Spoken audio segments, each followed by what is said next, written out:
कल के मैच में लोगों के सर घुमा दिए हैं। मैक्सवेल की इनिंग्स कमाल की थी। बार बार हाथ धोएं, मुंह धोएं और गरारे करें। हमारी फौज सबसे ज्यादा ताकतवर फौज है। हम पाकिस्तान उनको इज्जत के साथ, भरपूर मोहब्बत के साथ जो है रुखसत कर रहे हैं। सत श्री अकाल। आजकल पाकिस्तानी स्टूडेंट्स काफ़ी कनाडा जा रहे हैं।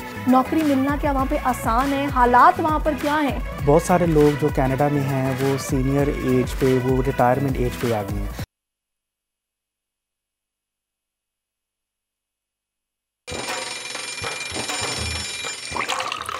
आजकल जिंदगी ही सुबह आउट ऑफ कंट्रोल है, दुनिया बोल है, तेरी दुनिया बोल है। अस्सलाम वालेकुम नाज़रीन, गुड मॉर्निंग, सुबह खैर। प्रोग्राम में आपको खुशामदीद कहेंगे। वेलकम टू दुनिया बोल है। और जनाब आज बुध का रोज़ है और कल मंगल थी। हमने क्या भरपूर मैच एंजॉय किया ऑस्ट्रेलिया और अफगानिस्तान के दरमियान ये मैच। और आपने देखा मैक्सवेल ने जो कमाल कर दिखाया कल के मैच में। मेरा ख्याल है कि अगर क्रिकेट की हिस्ट्री देखी जाए तो करीब रिसेंटली तो हमने कोई ऐसा मैच नहीं देखा कि जिसमें तकरीबन 7 के करीब विकेटें गिर चुकी हों और फिर एक प्लेयर आए जो कि टेल एंडर के तौर पर आए और वो आके 200 रन की इनिंग खेल ले। और वो खिलाड़ी जो कि इंजर्ड भी था, यानी कि पिछले मैच में इनको हेड इंजरी थी और कल के मैच में इन्होंने लोगों के सर घुमा दिए हैं। अगर ये कहा जाए तो बिल्कुल गलत ना होगा। मैक्सवेल की इनिंग्स कमाल की थी। और मैं कहती हूँ कि अगर आज की अच्छी बात की जाए बात, तो जनाब कहते हैं ना कि अगर आपने ठान लियो कि आपने कुछ कर दिखाना है, तो भले टेल एंडर हो, भले इंजर्ड हो, भले डीमोरलाइज्ड हो, लेकिन अगर ये फैसला कर लिया और दिल से सोच लिया है कि मैंने कर गुजरना है, तो फिर अल्लाह भी आपकी मदद करता है और आप वो काम कर जाते हो। और इसकी मिसाल कल जनाब मैक्सवेल ने जिस तरीके से इनिंग खेली है वो सबने देखी है। और यकीन कीजिए कि मैच पाकिस्तान का नहीं था, लेकिन सारे पाकिस्तानी क्रिकेट लवर्स ने टीवी के साथ जुड़ के ये इनिंग एंजॉय की है और तालियां थी, शोर था कि हैरानी हो रही थी कि मैक्सवेल यार कैसे परफॉर्म कर रहे हैं। कमिंग के साथ उनकी ये इनिंग्स थी और क्या कमाल इनिंग थी। तो यार इसी अच्छी बात के साथ, इसी अज़्म के साथ कि हमने भी ज़हन में सोच लेना है कि हमारी ज़िंदगी का ये टारगेट है और इसको हमने अचीव करना है और हम इंशाअल्लाह वो कर गुजरेंगे और अल्लाह ताला की मदद फिर आपके साथ होती है और आप वो काम कर गुजरते हो। इसी अच्छी बात के साथ अब मुझे शामिल करनी है आज की बड़ी खबर। कुदरत का निज़ाम एक बार फिर काम कर गया। ऑस्ट्रेलिया की बदौलत शाहीनों का एक और पड़ाव पार। मैक्सवेल की इनिंग क्रिकेट की तारीख की यादगार इनिंग करार। अकेले अफगान शेरों के मुंह से जीत छीन ली। पाकिस्तानी शायकीन अश अश कर उठे। स्मॉग की आफत से बचने के लिए पंजाब हुकूमत का इंतहाई इक़दाम। मखसूस अजला में स्मार्ट लॉकडाउन का ऐलान। मार्केटें, रेस्टोरेंट्स, तालीमी इदारे और शादी हॉल्स 4 रोज़ तक बंद रहेंगे। मास्क की पाबंदी लाजमी करार। मौजूदा सूरत हाल में शहरी अपनी सेहत का तहफ़्फ़ुज़ कैसे कर सकते हैं, ये जानेंगे आज के प्रोग्राम में। कोई मुकाबिल नहीं दूर तक, बल्कि बहुत दूर तक। MMA स्टाइल वर्ल्ड कप में अब्दुल बारी खान ने हरीफों को धूल चटा दी। काज़ाकिस्तान में होने वाले इवेंट में चांदी का तमगा जीतने वाले पाकिस्तानी फाइटर आज दुनिया बोल है के मेहमान होंगे। और उम्र 13 साल, जज्बा बेमिसाल। गुलकार वसीक मुस्तफ़ा का अपने कश्मीरी भाइयों को नजर आना। कश्मीर के हालात की तर्जुमानी करता नगमा ए वादिये कश्मीर सोशल मीडिया पर खूब दाद वसूल कर रहा है। तो आज इनसे भी आपकी मुलाकात हो। पाकिस्तान में टैलेंट की कोई कमी नहीं है। मतलब आप देखें कि 13 साल का बच्चा छोटी सी उम्र में दाद समेट रहा है और छाया हुआ है यूट्यूब पे। लोग उसको इतना पसंद कर रहे हैं सोशल मीडिया पर। इनसे लाजमी आज आपकी मुलाकात भी करवाएंगे। और अगर ट्रेंड्स की बात की जाए तो अनडाउटेडली मुझे पता था, हालांकि मैंने ट्विटर खोला भी नहीं, लेकिन मुझे ये पता था कि मैक्सवेल ट्रेंड कर रहे होंगे। तो तकरीबन 5,03,000 लोगों ने ट्वीट्स किए हैं और ग्लेन मैक्सवेल ने अपने बैट से अनहोनी को होनी बना दिया। वर्ल्ड क्रिकेट की तारीख की शानदार इनिंग में मैक्सवेल के 201 रन की बदौलत ऑस्ट्रेलिया ने अफगानिस्तान को 3 विकेटों से हरा दिया है। और दूसरी तरफ जहां ऑस्ट्रेलवी जो बल्लेबाज हैं उन्होंने मैच का 5 सा पलटा, वहीं कई रिकॉर्ड भी अपने नाम किए हैं। ग्लेन मैक्सवेल और पैट कमिंस ने 8वीं विकेट की शराकत दारी पर 202 रन बनाकर वनडे क्रिकेट की सबसे बड़ी पार्टनरशिप का रिकॉर्ड कायम किया है। वही वर्ल्ड कप 2023 में मैक्सवेल एक इनिंग में सबसे ज़्यादा रन बनाने वाले खिलाड़ी भी बन गए हैं। इस पर ऑस्ट्रेलिया में जीत का जश्न मनाया गया है। और वैसे मैं ये समझती हूँ, मुझे नहीं पता कि क्या होगा, लेकिन इनके लिए कोई ना कोई इनाम जो है ना ऑस्ट्रेलियन क्रिकेट बोर्ड की तरफ से लाजमी होना चाहिए, क्योंकि ये कोई दूसरा मैच नहीं था, ये एक बड़े इवेंट का बड़ा मैच था। और वो भी कैसी सिचुएशन थी कि जब हम ये देखते हैं कि पूरी टीम रेत की दीवार जब साबित हो जाए तो कहा जाता है कि जनाब नर्वस होता है, टेल एंडर्स परेशान आते हैं, प्रेशर उन्होंने भी लिया होता है और बस वो आउट होने के लिए आते हैं। ऐसे में एक खिलाड़ी पूरा मैच का पासा ही पलट देता है कि हारा हुआ मैच आपको जितवा दे, और खेले भी ऐसे जम के कि उन्हें क्रैम्प्स भी पड़ रहे थे, वो लेट रहे थे, लेकिन उन्होंने खेलना नहीं छोड़ा और 201 रन की क्या शानदार इनिंग खेली है कि मज़ा आ गया। जितनी तारीफ की जाए वो कम है। अब जनाब दूसरा जो ट्रेंड है उसकी तरफ आते हैं, वो है जनाब हैशटैग कुदरत का निज़ाम। ऑस्ट्रेलवी जीत के बाद वर्ल्ड कप सेमीफाइनल की दौड़ मज़ीद दिलचस्प हो गई है, क्योंकि भारत, जनूबी अफ्रीका और ऑस्ट्रेलिया ने अपनी जगह पक्की कर ली है।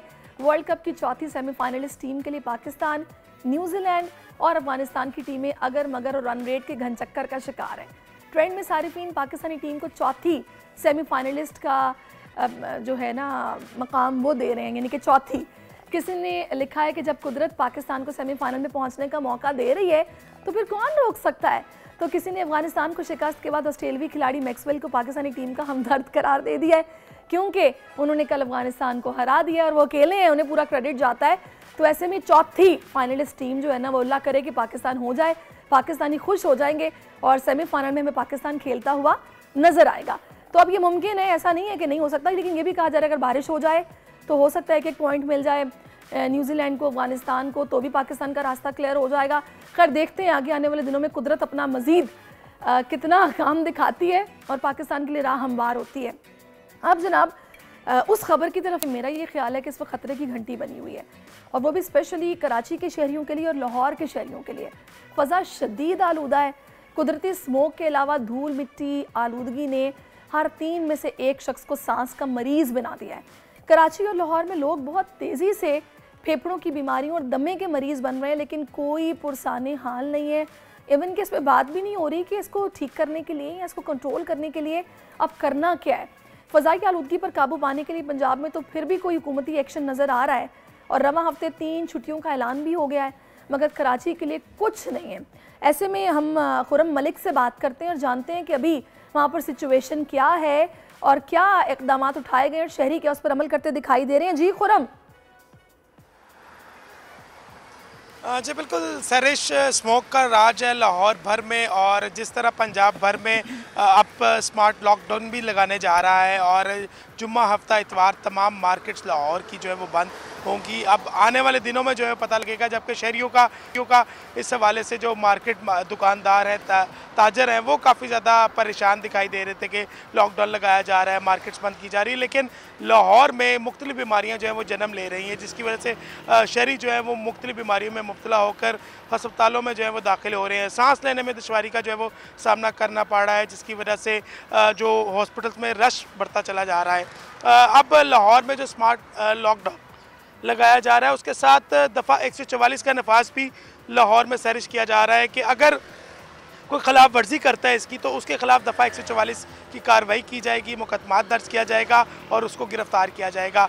लेकिन वज़ीर आला पंजाब रोज़ाना की बुनियाद पर इस चीज़ को मोनीटर भी कर रहे हैं और लाहौर में जो फैक्ट्रीज़ हैं, प्लास्टिक बनाने वाली इंडस्ट्री, छोटी छोटी घरों के अंदर फैक्ट्रियाँ लगी हुई हैं, अब उनको मुकम्मल बंद करने का जो है फैसला कर लिया गया और आज से ये क्रैकडाउन भी लाहौर में जो है वो शुरू होने जा रहा है। लेकिन लाहौर की अगर बात करें स्मोक के हवाले से तो आलूदा तरीन शहर है लाहौर। इस वक्त पाकिस्तान का आलूदा तरीन शहर लाहौर है, जिसकी वजह से मुख्तलिफ बीमारियाँ जो है वो जन्म ले रही हैं। शहरियों को शदीद मुश्किलात का सामना है, लेकिन जो माहिरीन हैं उनकी जानिब से शहरियों से दरख्वास्त की जा रही है कि मास्क का इस्तेमाल करें, चश्मा पहने, अगर घर पहुँच रहे हैं तो पानी, साफ़ पानी से जो है हाथ और मुंह को धोएं। लेकिन जो दमे के मरीज़ हैं उनको शदीद मुश्किलात का सामना है, सांस लेना में जो है वो मुश्किल हुआ है, इतनी ज़्यादा स्मोक है और ऐसा लगता है कि पीछे बिल्कुल आपके एक साया छाया हुआ है।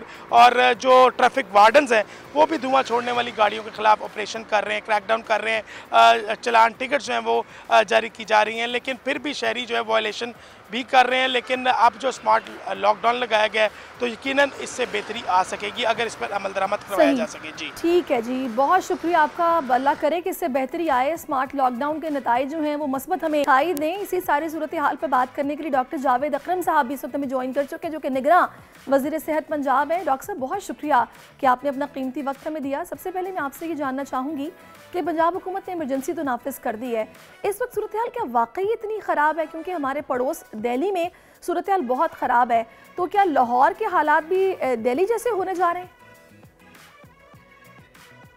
देखें, ये जो मैं बता रहा था कि लाहौर के गिरदोनवा में और लाहौर में पिछले 9 साल से जब गर्मियाँ सर्दियों में डलने लगती हैं तो ये इशू बहुत सीरियस हो जाता है कि जो पहले फॉग होती थी अब वो स्मॉग बन गई है, क्योंकि पोल्यूशन की वजह से। और पोल्यूशन की मेन वजह जो है वो स्टबल बर्निंग है, जो बाकियात है इसकी चावल के की, तो उनको टाइम नहीं होता हमारे जो किसान भाई हैं कि उनको प्रॉपरली डिस्पोज ऑफ करें, और उन्होंने बहुत जल्दी में बीजनी होती है गंदम। तो गंदम को बीजने की वजह जल्दी में उनको बर्न करना पड़ता है, और उसका कोई अल्टरनेटिव जो है वो इंतहाई एक्सपेंसिव है, वो है हैप्पी सीडर। यानी कि वो एक मशीन होती है जो सीडलिंग भी करती है, जो सीड भी बो देती है इसकी गंदम का, और इसके स्टबन को भी रिमूव कर देती है। लेकिन उसको हमने अंदाज़ा किया था कि ख़र्चा तकरीबन 50 अरब रुपए का है अगर वो हम इस्तेमाल करते हैं, तो वो केयर टेकर गवर्नमेंट के लिए तो मुमकिन भी नहीं और इतनी जल्दी वो अरेंज भी नहीं हो सकेगा। तो इसलिए अनफॉर्चुनेटली हमें बियर करना पड़ रहा है, और जो हवा है वो ईस्ट टू वेस्ट चलती है लाहौर में। इसका मतलब है जो अमृतसर और गिरदोनवा में इंडिया में जो खेत पे बर्निंग हो रही है उसका भी खमियाजा पाकिस्तान लाहौर और इर्द गिर्द के पे करते हैं। उसके अलावा इंडस्ट्रियल पोल्यूशन डॉक्टर होने के लिहाज से सही, आप सूरत हाल कैसी देख रहे हैं? शहरियों के लिए सूरत हाल कितनी डेंजरस है? देखें, सांस के साथ जब ये आलूदगी जाएगी आपके नाक में, गले में और फिर फेफड़ों में, तो ज़ाहिर है तकलीफ पैदा करेगी। इसी खांसी, बलगम और बाद में नमूनिया खतरा है। खासकर दुबई सिगरेट नोशी में मुब्तला हैं वो उनके काफ़ी ख़तरनाक हो सकता है। दमे के मरीज़ों में, छोटे बच्चों में, बूढ़ों में ये काफ़ी तशवीशनाक सूरत हाल इख्तियार कर सकती है। और इसी तरह जल्द की बीमारियाँ, आँखों की बीमारियाँ, एलर्जीज़, ये सारी मिलजुल के काफ़ी तकलीफ दह चीज़ है। और ये किसी हद तक जो बूढ़े लोग हैं और जो छोटे बच्चे हैं उनमें ये तशवीशनाक। डॉक्टर साहब, इस वक्त लाहौर या ऐसे दूसरे शहर जहाँ पर फ़ज़ाई आलूदगी बहुत ज़्यादा बढ़ गई है, वहाँ एहतियात क्या बढ़ती जा सकती है? शहरियों को ज़रा गाइड कीजिए कि वो क्या एहतियात करें। देखिए, एहतियात सबसे हमने ऑलरेडी कंपलसरी कर दिया है मास्क स्कूलों में, और इस तरह लोगों को जब घर से बाहर निकलें तो मास्क पहने कम से कम। सफाई निस्फ़ ईमान है, तो अपनी ज़िंदगी में ले आएँ, बार बार हाथ धोएं, मुंह धोएं और गरारे करें, और अपने आप को फिट रखें, यानी कि शुगर है या ब्लड प्रेशर है उसको कंट्रोल रखें, अपनी दवाइयात इस्तेमाल करते रहें। और जो नहाना है वो ज़रूर दिन में 2 दफ़ा नहाएं, ताकि जो भी पोल्यूशन उनकी जल्द पे और इधर उधर है वो निकल जाए। तो इसलिए उससे इंशाल्लाह ताला बचाओ अल्लाह ताला खैरियत रखेंगे कि ये मुश्किल वक्त भी गुजर जाएगा। लेकिन आइंदा आने वाले सालों में हमें इसका कोई परमानेंट सोल्यूशन करना होगा, और वो वही है कि हैप्पी सीडर्स वगैरह लगाने पड़ेंगे, जिसकी कॉस्ट काफ़ी ज़्यादा है, लेकिन मेरा ख्याल है कि इंसानी ज़िंदगी से ज़्यादा कॉस्ट नहीं है। इसी तरह क्योंकि विजिबिलिटी का मामला होता है तो फ्लाइट से मुतासर होती है, ट्रेन बताया। इस पर हम लोगों को बिल्कुल एक इसका परमानेंट हल निकालना पड़ेगा, और हैप्पी सीडर्स के लिए कुछ ना कुछ करना होगा। माशाल्लाह आप वज़ीर सेहत पंजाब हैं, आप लोग यकीनन मौसमियाती माहिरीन के साथ भी काम कर रहे होंगे। बताइएगा कि इस वक्त पंजाब हुकूमत का फोकस सिर्फ लाहौर है या शहरों जो दीगर शहर हैं उनकी तरफ भी है? फैसलाबाद में भी फ़ज़ाई आलूदगी काफ़ी बढ़ रही है, तो क्या किया जा रहा है?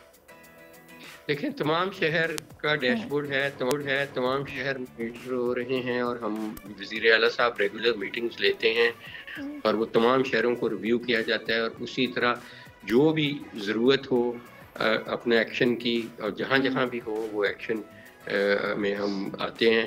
एक्सेप्ट कि इंडिया के ज़ाहिर है हम कुछ नहीं कर सकते, उनको रिक्वेस्ट ही कर सकते हैं, जो हमने फ़ॉरेन ऑफिस के ज़रिए उन्हें ज़रूर रिक्वेस्ट की है कि जिस कदर वो भी स्टबल बर्निंग पे काबू सही पाएंगे। आपने वज़ीर आला से ये रिक्वेस्ट की है कि बेहतरी के लिए इस हवाले से कुछ ना कुछ सोचा जाए और कुछ ना कुछ लाजमी तौर पर किया जाए।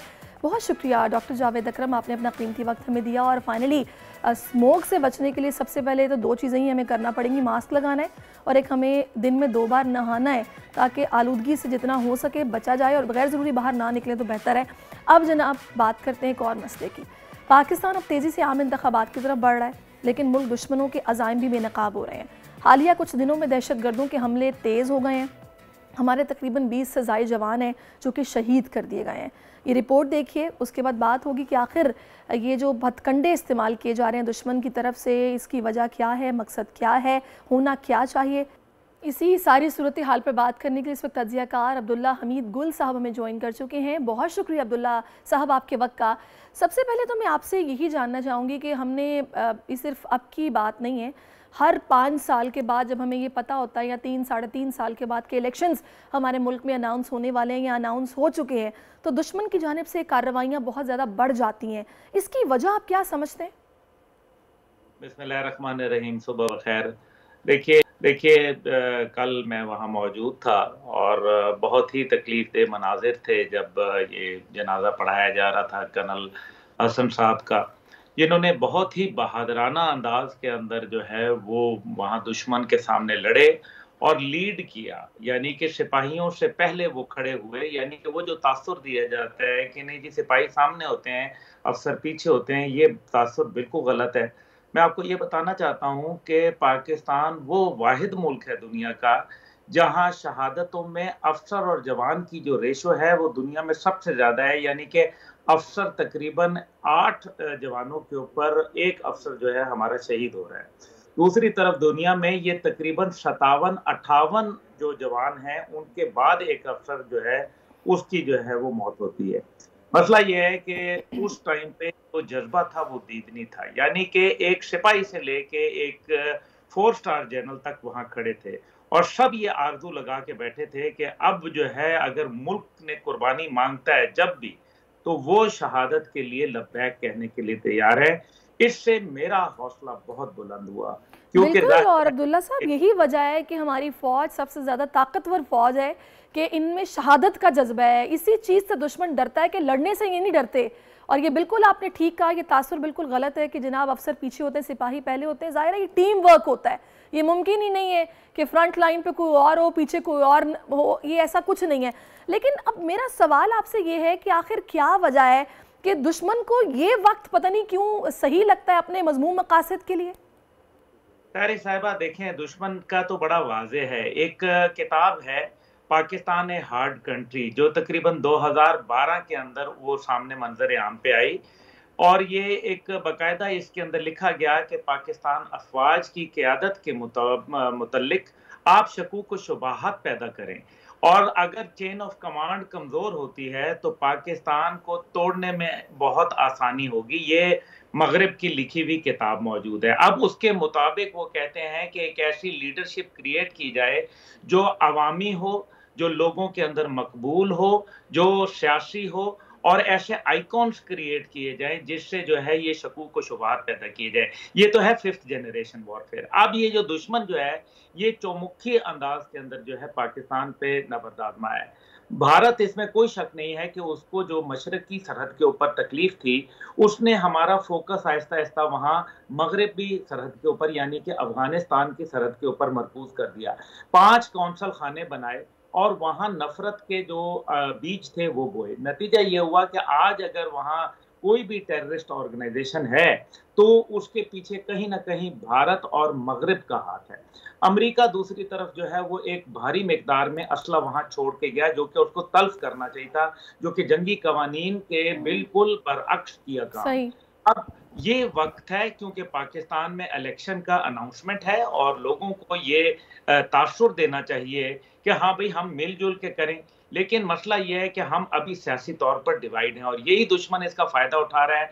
और वो पहले टारगेट आपको याद है सहरिश साहिबा के अवाम को किया जाता था, फिर से वो पुलिस पे शिफ्ट हो गया, पुलिस से फिर वो जो है अब टोटल फौज के ऊपर है। यानी कि अब ये जो आपने जिन 20 शहादतों का जिक्र किया जो अभी पिछले सिर्फ 2 दिन के अंदर हुई, ये कोई मामूली बात नहीं है। बिल्कुल ऐसा ही है।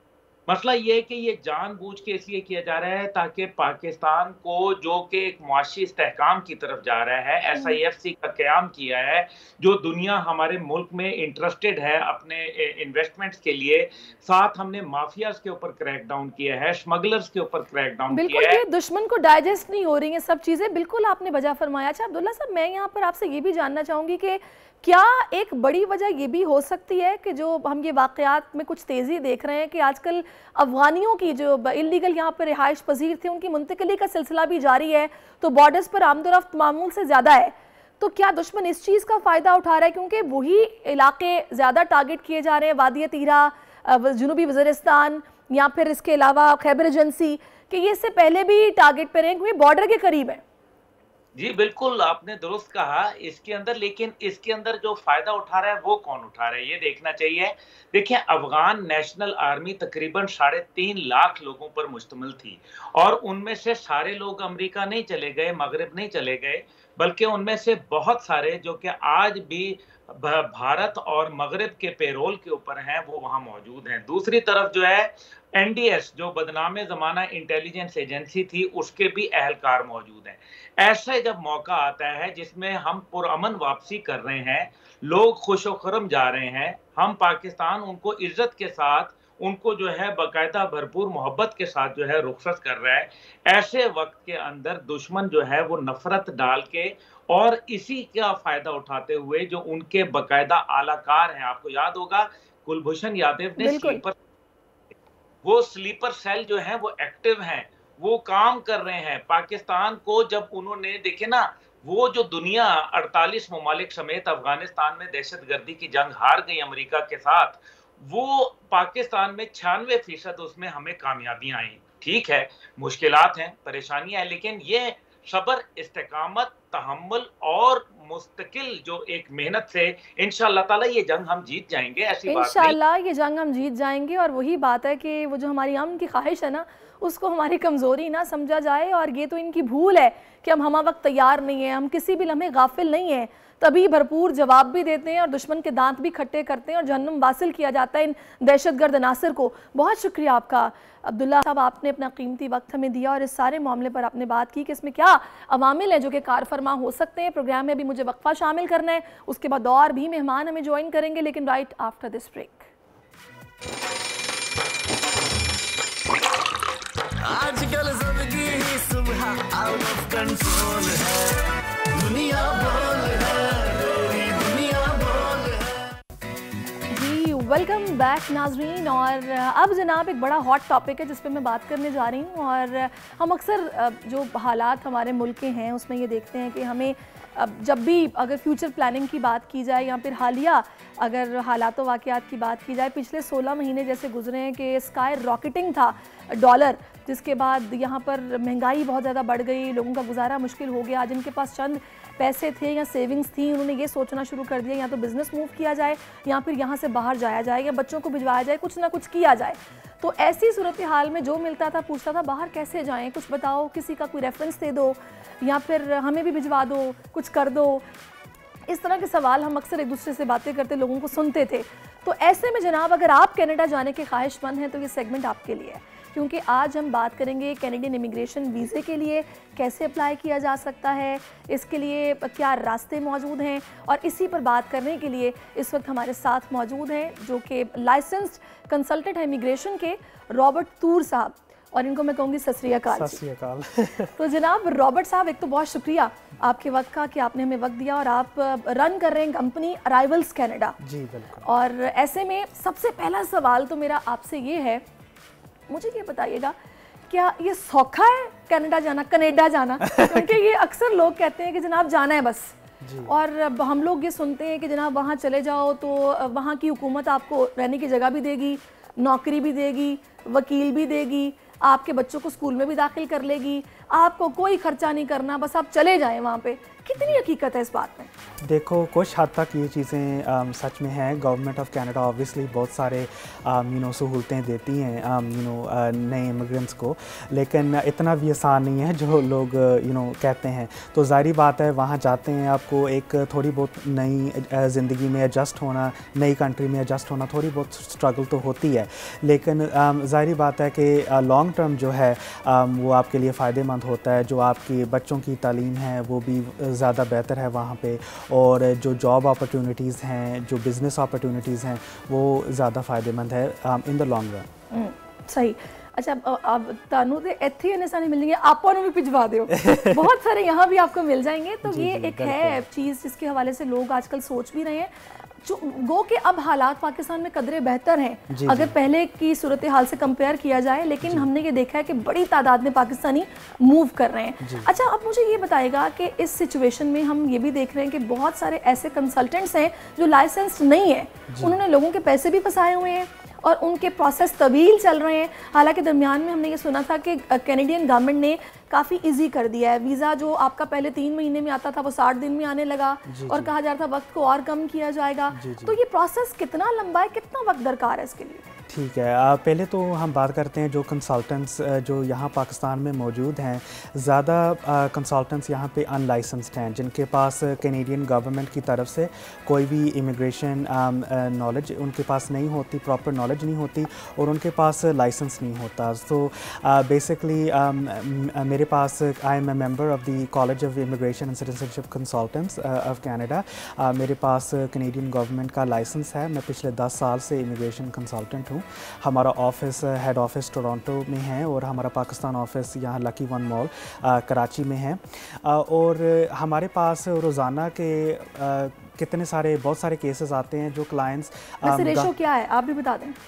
मुझे लगता है रोज़ के 10-15 क्लाइंट्स ऐसे हमारे ऑफिस में आते हैं जो गलत मशवरा के शिकार होके हमारे पास आते हैं। उनके पूरी उनकी सेविंग्स तबाह हो जाती है, पूरी उनकी उम्मीदें जो हैं वो भी दम तोड़ जाती हैं कि बस शायद अब तो ये बहुत दुख वाली बात है। जब मैं इनकी स्टोरी सुनता हूँ तो बहुत ज़्यादा इत्तेहाद पाकिस्तानियों को करना चाहिए कि हम सही मशवरा लें और एक लाइसेंस कंसल्टेंट के पास जाएँ, जिनके पास नॉलेज भी हैं, लाइसेंस भी हैं।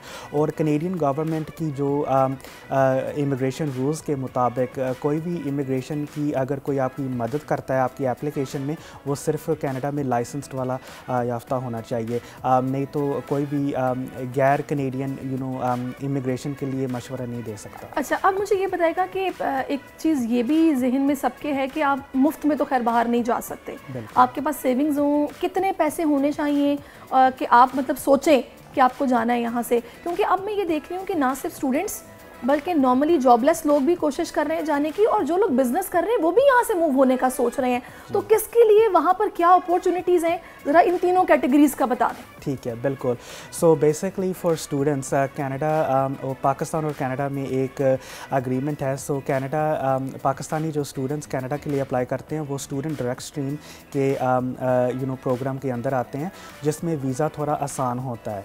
उसमें कुछ रिक्वायरमेंट्स होती हैं जो स्टूडेंट अगर मीट करता है उनका वीज़ा अप्रूवल थोड़ा सा रेशियो हाई होता है कंपेयर टू अदर कंट्रीज़। सो अब आजकल पाकिस्तानी स्टूडेंट्स काफ़ी कनाडा जा रहे हैं और वहाँ की तालीम हासिल करने के लिए। और कुछ अप्रॉक्सीमेटली बताएंगे फीसेस वहाँ पर क्या हैं? अगर आप वहाँ एडमिशन लेना चाहते हो तो आपके पास कितनी सेविंग्स होनी चाहिए? जो मैंने सुना है 40-45 लाख रुपए तो इनिशियली होना चाहिए पाकिस्तानी। जी, सो बेसिकली $16,000 जो फ़ीस है कैनेडियन पर साल की, 1 साल की जो स्टडीज़ है उसके लिए इंटरनेशनल फ़ीस है। और बाकी आपको एक GIC अकाउंट जो आपको पैसे वहाँ जाके हर महीने आपको वापस मिलते हैं, उसका 10,000 का जो अकाउंट है वो आपको यहाँ से खुलवाना पड़ेगा, वो आप पैसे आपको वापस जाते वक्त मिलेंगे। और कनाडा की सबसे बेहतरीन बात यह है कि कनाडा में आपको परमानेंट रेजिडेंट अप्लाई होने का मौका मिलता है जब आप ग्रेजुएट हो जाते हैं। बहुत सारी कंट्रीज़ ऐसी हैं जैसे UK हुआ या यूरोप हुआ, USA भी हुआ, वहाँ जाके आप स्टडी तो कर लेंगे लेकिन आपको PR बनने में थोड़ी मुश्किल होती है। तो बहुत सारे स्टूडेंट्स UK जाते हैं, फिर वो उनको वापस पाकिस्तान मजबूरन आना पड़ता है। लेकिन कनाडा में ये आम सिस्टम नहीं है। कनाडा हरगिज़ चाहता है जो लोग वहाँ स्टडी के बेस पे जाते हैं कि वो वहाँ रहें और वहाँ जाके अपनी जॉब्स भी करें और एक दिन परमानेंट रेजिडेंट। अच्छा रॉबर्ट, कुछ कंट्रीज़ जैसा यूके स्पेसिफिकली मैं उसकी बात करूंगी कि उन्होंने अपना बिजनेस बना लिया एजुकेशन सेक्टर को भी, कि वहाँ जो जाते हैं एक तो फीसें इतनी ज़्यादा हैं और दूसरा आपको पढ़ाई के फौरी बाद वापस आना है, वीज़ा आपका एक्सटेंड नहीं होता। यहाँ पर fees as compare to other countries क्या कम है या फिर उतनी ही हैं? थोड़े से कम हैं कुछ कंट्रीज से मुताबिक। यूएसए से मुताबिक कनाडा की फ़ीस काफ़ी कम है। और पीआर सबसे इम्पॉर्टेंट चीज़ ये होती है कि स्टूडेंट को पता होना चाहिए कि हम कनाडा में आफ्टर ग्रेजुएशन हम रह सकते हैं, पीआर बन सकते हैं। एक चैनल होता है कैनेडियन एक्सपीरियंस क्लास के अंदर, 1 साल काम करने के बाद सो बेसिकली जब आप ग्रेजुएट होते हैं आपको 3 साल का वर्क परमिट मिल जाता है कनाडा में। उसी वर्क परमिट के अंदर आप 1 साल काम करेंगे, फिर आप पीआर के लिए एलिजिबल हो जाते हैं। सही। अब आ जाते हैं बिजनेस कम्युनिटी पर ना, जो बिजनेसमैन है, क्या यहाँ से बिजनेस वहाँ मूव कर लेना, सेटल करना इजी है, और क्या कैटेगरीज हैं वहाँ पे जो कि बिजनेसमैन यहाँ से वहाँ जा रहे हैं उनके लिए? जी बिल्कुल, बिज़नेस के लिहाज से हमारा ऑफिस जो है वो स्पेशलाइज करता है बिज़नेस इमिग्रेशन एप्लीकेशंस को। जितने भी यहाँ पर पाकिस्तान में जो बिज़नेस प्रोफेशनल्स हैं जिनके पास यहाँ अच्छा खासा बिज़नेस चल रहा है उनका, वो अपना जो अगर वो चाहते हैं कि वो कनाडा में इमिग्रेशन के लिए भी अप्लाई करें और अपना बिज़नेस भी कनाडा में शुरू करें, उसके लिए हम बिज़नेसेस को मदद करते हैं। और जितने भी यहाँ पे अगर बिजनेस कौन से ऐसे हैं जो कि वहाँ पे मूव भी हो सकते हैं और वहाँ रनिंग में मतलब अच्छे चल रहे हैं? हाँ, तो बेसिकली एनी बिज़नेस जो यहाँ पे अच्छा खासा चल रहा है, जैसे किसी की कंसल्टेंसी बिज़नेस है या किसी की फैक्ट्री है या कोई इंपोर्ट एक्सपोर्ट बिज़नेस है, अगर वो अपना एक ब्रांच कनाडा में खोलना चाहता है, सो बेसिकली हम बिज़नेस प्रोफेशनल्स को मदद करते हैं कि उनकी कंपनी कनाडा में रजिस्टर करवाएं और उसी बिज़नेस के तहत वो लोग इमिग्रेशन के लिए भी अप्लाई करते हैं। So we are quite experts in this business immigration. और जितने भी हमारे पास क्लाइंट्स आते हैं, काफ़ी क्लाइंट्स उन्होंने अपना बिज़नेस वहाँ खोला कनाडा में और फिर वो पूरी फैमिली के साथ वहाँ सेटल हुए हैं। और बेसिकली फिर आपको ये मौका मिलता है कि आप कनाडा वाला ब्रांच भी चलाएं और पाकिस्तान वाला ब्रांच भी। सही। अच्छा, अब मुझे ये बताएगा कि आइल्स एक तो इसके लिए लाजमी है जो लोग यहाँ से वहाँ इमिग्रेशन अप्लाई करते हैं, फिर एज के लिहाज से कुछ पॉइंट्स भी होते हैं जो कि आपके कम या ज़्यादा होते हैं। थोड़ा सा मुझे प्रोसीजर बताइएगा, और आजकल अगर आप इमिग्रेशन अप्लाई करते हैं तो कितना वक्त लगता है उस इमिग्रेशन के प्रोसेस को मुकम्मल होने में, क्या आजकल हो रहा है? जी ठीक है, बिज़नेस इमिग्रेशन में बेहतरीन ये बात है कि आइलेट्स की रिक्वायरमेंट थोड़ी कम है बाकी प्रोग्राम्स के मुताबिक, और बिज़नेस इमिग्रेशन की प्रोसेसिंग टाइम जो है वो बहुत कम है। सो पिछले साल कनाडा ने अपना एम्बेसी जो है इस्लामाबाद में दोबारा खोला था, और उसके साथ जो प्रोसेसिंग टाइम्स है वो काफ़ी नीचे आ गई हैं। विजिटर वीज़ा की एप्लीकेशन प्रोसेसिंग टाइम भी नीचे आ गई है। कैनेडियन इमिग्रेशन मिनिस्टर ने स्पेशली कहा था कि पाकिस्तानी वीज़ा एप्लीकेशन जो विजिटर वीज़ा के लिए हैं वो 60 डेज़ में प्रोसेस होंगे। और हमने ये देखा है कि जब इस्लामाबाद प्रोसेसिंग वापस आई है तो जो अप्रूवल रेट्स हैं वो काफ़ी इम्प्रूव हुए हैं। काफ़ी आम लोगों के वीज़े अब आसानी से लग रहे हैं। और इसका ये भी एक रीज़न है कि कनाडा पाकिस्तान के साथ ट्रेड भी अपना इंक्रीज़ करना चाह रही है। सो Canada is having a Indo पाक ट्रेड एग्रीमेंट विद पाकिस्तान, जिसके साथ वो अपने ट्रेड के ताल्लुकात जो है वो बढ़ाना चाहती है पाकिस्तान के साथ। सो ज़ाहिर बात है इमिग्रेशन भी एक इसका हिस्सा है। सही है, बड़ी अच्छी बात है अगर ये सिचुएशन है। अच्छा, अब थोड़ा सा मैं चाहूँगी कि आप पाकिस्तानियों को ज़रा गाइड कीजिए, क्योंकि स्पेशली वो लोग जो कि यहाँ पे जॉबलेस हैं, जिनकी नौकरियाँ नहीं और काफ़ी परेशान हैं, वो अगर ये सोच रहे हैं कि उनको वहाँ जाना है तो उनके लिए वहाँ पर जॉब अपॉर्चुनिटीज़ क्या हैं, नौकरी मिलना क्या वहाँ पे आसान है, हालात वहाँ पर क्या हैं? क्योंकि हमें भी ये पता है कि इंडियंस काफ़ी वहाँ पर जा चुके हैं, पाकिस्तानी अभी बड़ी तादाद में वहाँ पर मौजूद हैं, तो ऐसे में फैसिलिटेट वहाँ पे गवर्नमेंट किस तरह कर रही है पाकिस्तानियों को? जी बिल्कुल। सो कनाडा इस वक्त कनाडा में जो लेबर मार्केट है, बहुत सारे लोग जो कनाडा में हैं वो सीनियर एज पे, वो रिटायरमेंट एज पे आ गए हैं। सो बहुत सारे प्रोफेशंस में जैसे कि हेल्थ केयर है और आईटी सेक्टर है, या काफ़ी कुछ और सेक्टर्स भी हैं जिनमें जो पॉपुलेशन है वो काफ़ी एज्ड है। सो 55 प्लस है। वो कैनेडियन गवर्नमेंट को पता है कि काफ़ी सालों में आने वाले सालों में उन लोगों ने रिटायरमेंट लेनी है।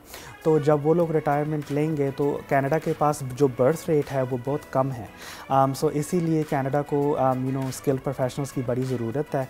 इसीलिए कनाडा ने इस साल ऐलान किया था कि वो 450,000 न्यू इमिग्रेंट्स बाहर से मंगवाएंगे। अगले साल वो जो कोटा है वो 5 लाख हो जाएगा। सो इतने बड़े इमिग्रेंट्स की जो कोटा है वो कभी पहले नहीं हुई हिस्ट्री में। और कोविड के बाद काफ़ी क्योंकि कोविड के दौरान जो इमिग्रेशन वो काफ़ी हद तक स्लो हो गया था ट्रैवल रिस्ट्रिक्शंस के हवाले से।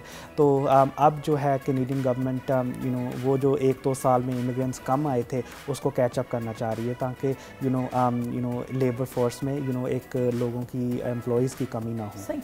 अच्छा, अब यहाँ पर आप थोड़ा सा गाइड भी कीजिएगा। मेरा ये ख्याल है, जो मैंने सुना है, कि जब आप कैनेडियन विजिट वीज़ा अप्लाई करते हैं तो वो जितने साल का आपका पासपोर्ट होता है उतने साल का वीज़ा आपको इशू किया जाता है। अगर 10 साल का पासपोर्ट होगा तो 10 साल का वीज़ा मिलेगा। तो बहुत सारी ऐसी पाकिस्तानी कम्युनिटी है जिसने ये सोच रखी हुई है कि अभी तुम यहीं पे हैं, 10 साल का वीज़ा, आगे जब हमें महसूस होगा कि बच्चों को भी मूव होना और हमें भी होना है, क्योंकि 10 साल एक टाइम होता है, तो फिर हम मूव हो जाएंगे।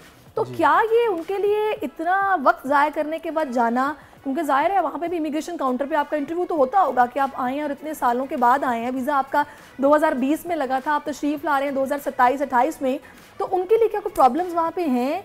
और दूसरा, क्या उनको ये जैसे वो कर रहे हैं करना ठीक है या ऐसे नहीं करना चाहिए? देखो, जो 10 साल का वीज़ा है जो आपके पासपोर्ट की एक्सपायरी तक होता है वो विजिटर वीज़ा होता है। तो ज़ाहिर बात है विजिटर वीज़ा पे जाके आप वहाँ परमानेंटली तो रह नहीं सकते। आपको वहाँ जाके आपका जो विजिटर वीज़ा है वो किसी और कैटेगरी में आप तब्दील करवा सकते हैं।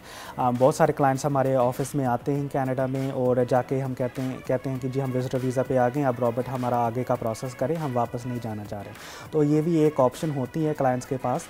लेकिन जो आपका सवाल था कि अगर आप लेट जाते हैं तो इसमें कोई मसला नहीं है। विजिटर वीज़ा आपके जब भी आपके पासपोर्ट पे लग गया वो आप कभी भी उसकी वैलिडिटी के मुताबिक आप वहाँ जा सकते हैं। अच्छा, अब मुझे ये बताइएगा वहाँ पे आसान कितना है कि अगर आप विजिट वीज़े पर जाते हैं, लग गया आपका विजिट वीज़ा और आप वहाँ जाके स्टे करना चाहते हैं, तो उसको चेंज कराने में कितना वक्त लगता है? आपको वो स्टेटस जो कि लीगल स्टेटस है, वर्क परमिट अगर आपको मिलता है, कितने वक्त में मिलता है? कितना आसान है वहाँ पे सेटल होना इस तरह जाने?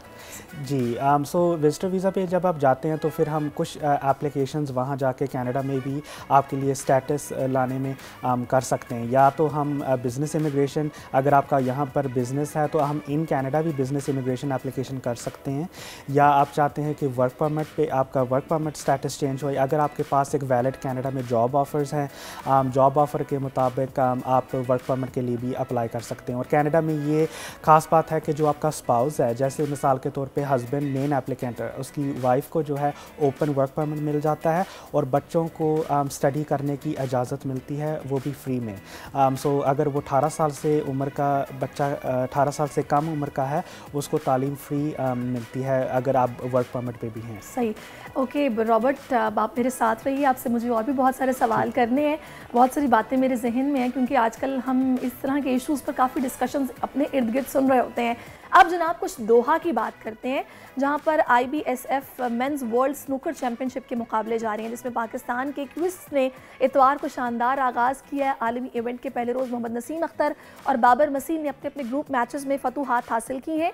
ग्रुप F के मीटिंग में मोहम्मद नसीम अख्तर ने फिनलैंड के जो खिलाड़ी थे उनको 4-2 से शिकस्त दी है। नसीम ने मुकाबले में ज़बरदस्त महारत का मुजाहिरा किया।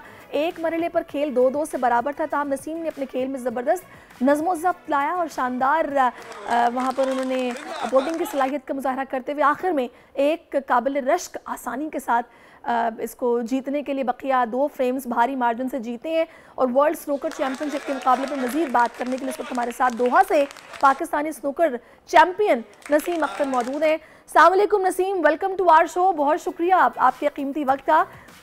आपका जनाब नाम भी फेडरेशन की जानिब से आलमी स्नूकर चैंपियनशिप में शामिल किया गया है, तो दोहा में इस बार स्नूकर चैंपियनशिप की तैयारियां कैसी चल रही हैं, कैसा वक्त गुजर रहा है? बहुत शुक्रिया फेडरेशन का कि उन्होंने मेरा नाम वर्ल्ड चैम्पियनशिप में लिखा और तैयारियां अल्हम्दुलिल्लाह बहुत बेहतरीन है और बहुत ज़्यादा मेहनत की है, तो कोशिश बहुत है। इंशाल्लाह ताला मेहनत करके आए हैं और इंशाल्लाह ताला वर्ल्ड चैम्पियनशिप जीतेंगे। अच्छा नाज़रीन को थोड़ा सा 6 रेड चैंपियनशिप के बारे में बताइएगा कि वहाँ किस तरह के मुकाबले होंगे, क्योंकि आलमी स्नूकर चैंपियनशिप तो अलग इवेंट होगा ना। जी, इसमें फ़र्क सिर्फ इतना है कि 15 रेड जैसे 15 रेड चैम्पियनशिप होती है मैन की, और 6 रेड में यह है कि उधर 6 रेड में 6 बॉल्स होते हैं। और पिछली दफ़ा भी पाकिस्तान की परफॉर्मेंस इसमें अच्छी रही थी, मैं ये दूसरी दफ़ा खेल रहा हूँ, तो इंशाल्लाह इस दफ़ा भी पूरी उम्मीद है, यकीन है इंशाल्लाह ताला अपनी मेहनत पे कि अल्लाह पाक इंशाल्लाह इस दफ़ा करम करेंगे और हम इस दफ़ा भी अच्छी परफॉर्मेंस देंगे। नसीम, आप 2017 में भी अंडर 18 के भी वर्ल्ड चैंपियन रह चुके हैं, तो नए आने वाले टैलेंट को आप क्या पैगाम देंगे? वो किस तरह स्नूकर के खेल में अपना नाम बना सकते हैं, आगे आ सकते हैं? अल्हम्दुलिल्लाह मैं 2017 में वर्ल्ड चैम्पियनशिप जूनियर जीता था, तो आने वाले जो हमारे जूनियर्स हैं जो अभी स्टार्ट कर रहे हैं गेम को, तो उनके लिए यही पैगाम है कि वो ज़्यादा से ज़्यादा मेहनत करें और अच्छे कोच से कोचिंग लें और जितना हो सके ज़्यादा से ज़्यादा स्नूकर को टाइम दें और अपना पैशन समझ के इसको खेलें और पंजाब लेवल पे, नेशनल लेवल पे जाकर अच्छी परफॉर्मेंस दें, फिर वो इंटरनेशनल में पाकिस्तान की नुमाइंदगी कर सकेंगे। अच्छा, इवेंट में आपकी कामयाबी के लिए पुरुमीद है। आखिर में नाज़रीन को हमारे, अगर आप कोई इस प्लेटफॉर्म से पैगाम देना चाहें, मैसेज देना चाहें, तो आप दे सकते हैं।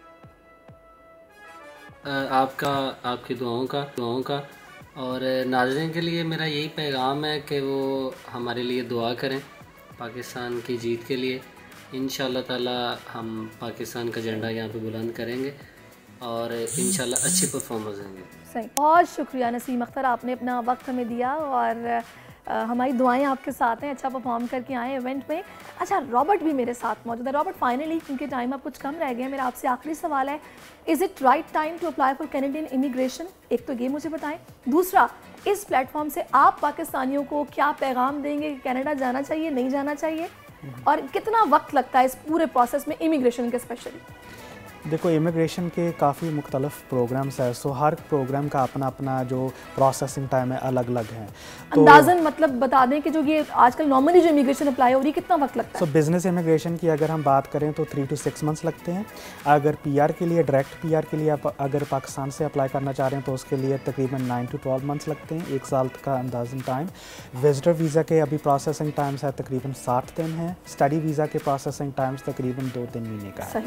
और मैं ये अपने मैंने पूछा कि राइट टाइम है ये? जी बिल्कुल राइट टाइम है। कनाडा के काफ़ी डिमांड है इमिग्रेंट्स की, वहाँ नौकरी भी बहुत अच्छी पाकिस्तानियों को मिल रही हैं, स्पेशलाइज स्किल्स बहुत हैं, पाकिस्तानी लोग बहुत ज़्यादा टैलेंटेड हैं, कनाडा में जाके वो बहुत ज़्यादा अपने फील्ड्स में बहुत ज़्यादा कामयाब हो रहे हैं। एंड बहुत अच्छी बात है कि अगर आप अपनी फैमिली के लिए, फ्यूचर के लिए सोच रहे हैं, ये बहुत अच्छा मौका है अभी जाने का, स्पेशली अगर आप बच्चों की तालीम की वजह से आप वरीड हैं, अगर आप चाहते हैं कि बच्चों की अच्छी तालीम भी हो और आपकी बिज़नेस में भी इजाफा हो, it's a great opportunity to go to Canada. But मैं ये देखने वालों को ज़रूर कहना चाहूँगा कि आप किसी के साथ अगर आप मशवरा लेते हैं, आप सही मशवरा लें, आप एक लाइसेंस कंसल्टेंट के पास जाएं। हमारा office lucky one mall Karachi में है, कैराफोर के बिल्कुल पास। आप कभी भी हमारे ऑफिस फ्री कंसल्टेशन के लिए आ सकते हैं। हमारा नंबर है 0303 777 9953। ये अच्छी बात है कि कंसल्टेशन आप लोग फ्री दे रहे हैं, वरना आजकल तो कंसल्टेंट्स भी अच्छे खासे पैसे मांगते हैं, उसके बाद आपको मशवरा देते हैं। तो ये मुफ्त का मशवरा है, अच्छा मशवरा मिलेगा। तो जनाब बहुत शुक्रिया रॉबर्ट कि आपने अपना कीमती वक्त हमें दिया और आपने बहुत सारी ऐसी बातें बताई हैं जो कि पाकिस्तानियों के जहन में होंगी कि इसका जवाब चाहिए, तो वो यहाँ से कुछ तो मिल गया, बाकी आप इनसे मिल के ले सकते हैं। मुझे एक वक्फा लेना है, तो आप सोचें कनाडा जाना है कि नहीं जाना, और मैं वापस आती हूँ वक्फे के बाद।